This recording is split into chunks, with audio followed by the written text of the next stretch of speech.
Alexander was an early Christian, one of two heretical teachers at Ephesus, the other being Hymenaeus, against whom Paul warns Timothy. Hymenaeus and Alexander were proponents of antinomianism, the belief that Christian morality was not required. They put away, thrust from them, faith and a good conscience. They willfully abandoned the great central facts regarding Christ, and so they made shipwreck concerning the faith.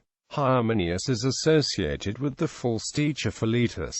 What they taught is described by Paul as profane babblings, and as leading to more ungodliness. The heresy consisted of saying that the resurrection was past already, and the heresy had been so far successful in that it had overthrown the faith of some. The doctrine of these three heretical teachers, Hymenaeus, Alexander and Philetus, was one of the early forms of Gnosticism.